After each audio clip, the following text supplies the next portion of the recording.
Hello, good evening, good night, good morning, or good afternoon, depending on where you are hopping on from. I'm Twanna Carter, Career Transition Coach, and welcome. We're going to give folks a few moments to hop on. So, whether you're catching this on Facebook or you're catching this on YouTube, I do welcome you. So, like I said, I'm a career transition coach, and I help women overcome that fear that comes with getting into a new career, doing that transition, right? By empowering them to recognize and communicate their unique value, and also by instilling a deep sense of belief in their own abilities and strengths so that they can confidently and courageously pursue discrete success on their own terms and pursue a path of purpose that is meaningful to them. So I would love lots of interaction tonight. Ask your questions. I know that some of you are viewing this in my group. I have a Facebook group for women encouraged to transition your career. So if you make comments there, and you don't mind Facebook knowing your name, you know, click the link. There's a link there that says, "Hey, I'm fine with StreamYard knowing my name." Right? Just click that link. Otherwise, you know me, I'll have a couple of tabs open and I'll see your questions there. So as you're hopping on, drop hashtag live and let me know that you're hopping on. It seems like forever I've been on a Tuesday night. I've been doing a lot of stuff during the day, and I realize that a lot of you don't get a chance to see this until at nighttime. So I am back to doing these in the evening time as well. And I know some of you are catching this on my personal profile, so you too can drop hashtag live and let me know you are there. And for those of you who catch me on the replay, as always, thank you. You can drop hashtag replay in the comments, and I'll be sure I always circle back to read the comments after the live is over. So, today we are talking about how do we manage anxiety during career transition, because that's what I do. I help women overcome that fear and that anxiety. And for many of us, just the mention of change, right? Changing a job, changing location, changing what I do, it's enough to invoke fear. And for some of us, that fear leaves us stuck. We get so anxious, we get so nervous that you look at the job and you're like, yes, I'm going to apply for that job right there. It fits. I know I can do that. And then if you like I used to be, you just let the date come and go. You find excuses, you find things to do rather than applying for that job. And the next thing you know, the job has closed and you did not apply for the job because you were nervous, because you were so anxious. Why do we get that way? Well, there are three reasons really that I'm going to talk about today that we fear change. We fear shifting that job, right? And so you'll see me stop every couple of moments because I do want to be sure that I catch the comments. Thanks for hopping on, Star. All right, so let's hop to it. Why do people hate change? Because we don't like to be uncomfortable. Many people hate change because I'm comfortable and I got to get uncomfortable when change happens. So that is one of the reasons. But there are three major reasons that happen, right? And that's what we're going to talk about today. We're going to talk about the lack of a perceived reward. In other words, am I going to lose money? Am I losing money if I change careers right now? If I change to do something else, if I change this company, it's an automatic assumption that if you do that, your mind says, hey, you're going to be losing money. You can't do that. Also, it's the fear of the unknown. Am I going to look like an idiot if I go to this new place and I don't know what I'm doing? Because your brain just automatically tells you, stay where you are, be safe, because you'll look like an idiot if you change jobs and you don't know what you're doing. So that keeps people stuck. And as well, the loss of visibility, like your status in the organization. Because basically, I don't belong. What if I change to a new career and I don't belong? I don't know these people. They don't know me. And so I don't belong.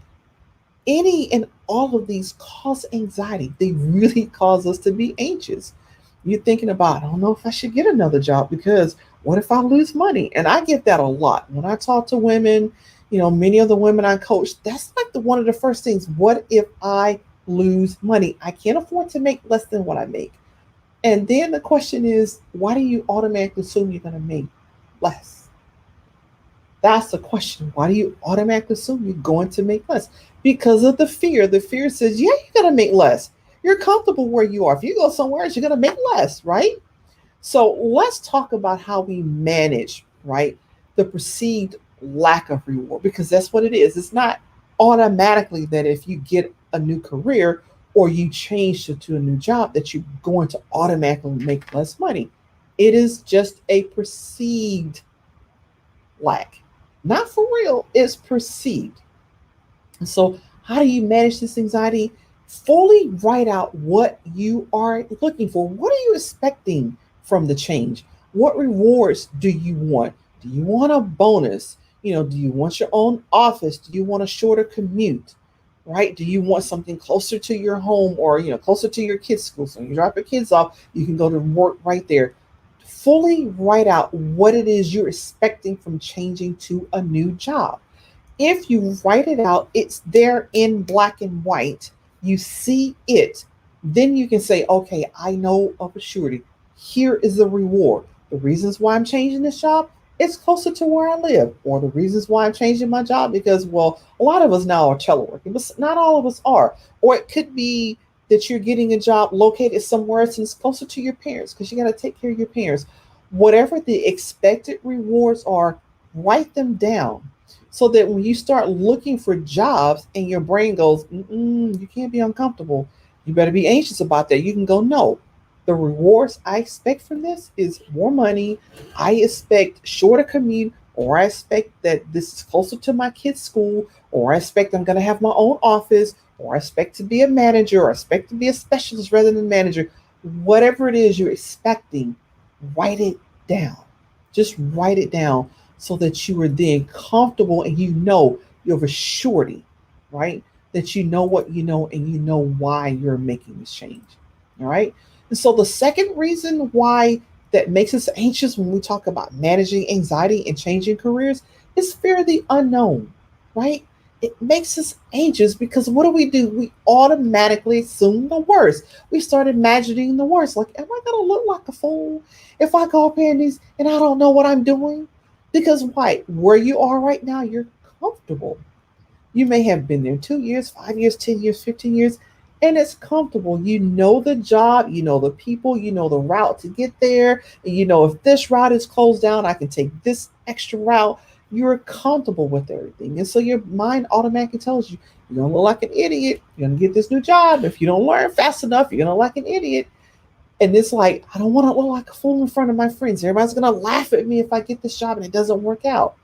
Again, your limiting belief is the new job is automatically going to make you look like a fool, or you're automatically going to not know what you're doing. I'll give you a little secret. Um, your job, that new job, they pretty much give you 90 days to fill in. Anytime you get to a job, you're probably going to know about 80% of what you need for that job. The other 20% is the organization itself and how it does its business. Typically, you get about the first 90 days to learn that. That's typical. You're not expected to walk in the door and know everything. Even if you do know everything, that company wants to train you on how they do it, not how you used to do it. Unless, of course, there's some exceptions and you're hired to come in and change everything, right? Then you got full leeway, but you still want to do it so you don't freak everybody at the new job, right? But yeah, you're expected not to know everything. So you're talking about the fear of the unknown. You're not expected to know anything. That's an unrealistic expectation, right? So you manage that by communication. Get clear on what you want. What do you want that career to be? Once you have that career clarity, tell your family, tell your friends, tell your network, tell everybody, this is what I want in this job. It takes out the unknown. That's how you manage that anxiety, is by making as much as you can known, and you manage that anxiety, right? Because you don't have to look like a fool. Number one, you're not expected to go to the new job and know everything.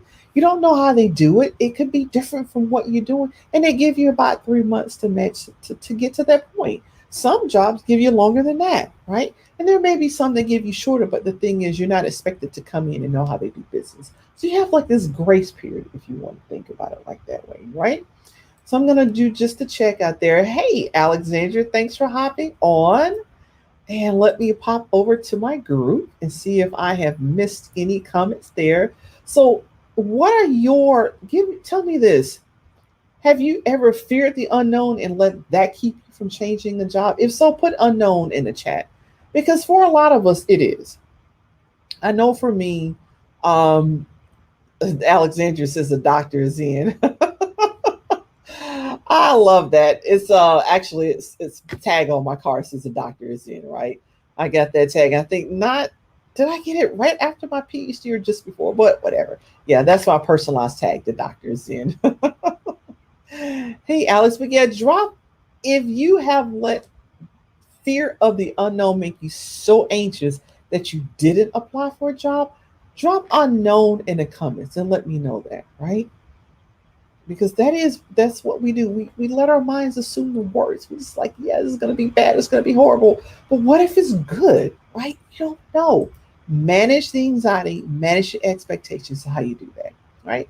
And so the last thing that causes a lot of fear when we're looking at getting a new promotion, especially if we're looking at changing, to a whole different organization, or even if you're looking at doing a 180 career change, right? Pivoting to something totally different. And it can even happen if you're going from, let's say, employee to management. It could happen if you do that, whether you do that in your same company or you do it somewhere else. It's the fear of loss. You fear that loss of your status or your visibility is what that is. Like, I was a head honcho here. I was this and everybody knows me here. And we fear losing that if we go to a new position, whether it's with the same company or with it or it's someone different, or if you do a 180-degree pivot to something else, just change to something else. We fear is that belongingness. Human beings have a need to belong. We all do. That's why COVID was so tough. You tell people to go on social distance, and we lose like we're part of a clique, like we're part of a club. And a lot of us lost that. That belongingness, we lost it. It made us anxious. It made a lot of us anxious. And so when you're talking about shifting a career, doing something different, you fear the loss of belongingness. I belong here in this job. Even if I don't like those people, they know me, I know them, and I belong to a certain extent. But you can actually reduce that as well. It is about communicating, right? Communicating, doing your networking to know people there. Because really, as much as possible, you don't ever want to go to a new company, you don't know anybody there. Sometimes it happens, but if you do your homework, you should be able to network and get those infos, set up those contacts before you go there, right? Before you get to that point. And it is automatically not, instead of assuming I don't belong, start networking so you do belong. And then if you happen to be one of those people who say, you moved from California to DC and you don't really know anybody there, then make sure that you are leaning on your support system, leaning on your family and your friends, those people in your circle of support who can support you, and your network. You should have a network. Now, how big your network is depends, it's a personal thing, right? I am an introvert, so my close people that I'm going to be tight with is going to be fairly small. But I do want a circle of people I can depend upon. Those are the people that you depend upon, right? And so it's not about you're walking out into the wild blue yonder and who knows what happens. Lean on your support group. When I say lean on, I mean you're not like feeling like you're a burden or anything like that, because that's where my mind goes to when I think lean on, because that's how I used to be. But oftentimes your network is there for you. They're happy for you. I have friends that we tag team. If I get a promotion to change jobs, she's about in that place. We tag team and we support each other, right? Now, to that end, because I coach women who are, have anxiety about changing or who are already trying to change and feel like they need support. That's part of what I do. But also, all of my coaching programs have a component that when you roll out of my coaching programs, you go to a group. Why do you go to a group?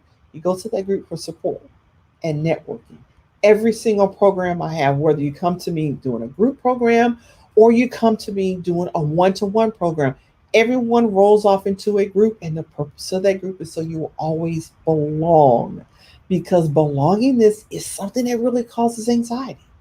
And that is what I do with my coaching. So if any of this resonated with you, and you feel like, oh, I hear you, but I still need that support. Well, I've actually got an April special on this month.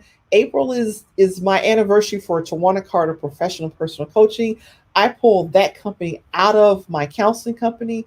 My counseling company I established way back in 2010, and I decided in 2018 to pull out my coaching and do it separately. So I stood it up. So I own two businesses: coaching. I'm a licensed therapist, and I also coach. So this month is the anniversary of me pulling my coaching out of my counseling.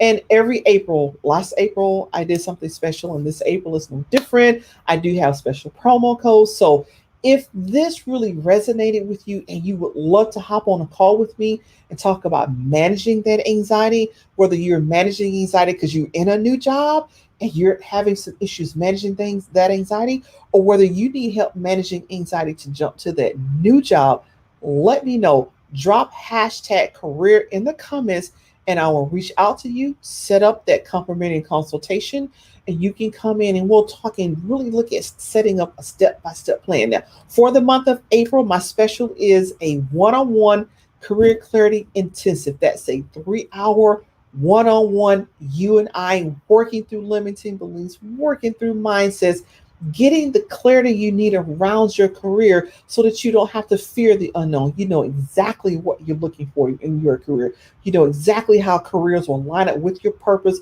with your passion, and with your values. So that's what I have going on. Drop career, hashtag career in the comments. I'll reach out to you, set up that complimentary consultation, and we will look at a step-by-step plan for you. And if career clarity, that 3 hour intensive is right for you, we will get you set up from there. All right. Thank you so much for watching. And I'm going to do another peruse here to see if I have any more comments. And let me check StreamYard as well. Yes. So I think I got everybody covered. So thank you so much. And again, those of you who are on live, thank you, thank you, thank you. Those of you who are on, who are going to catch this on replay, thank you, thank you, thank you. I appreciate you watching and take care. Bye bye.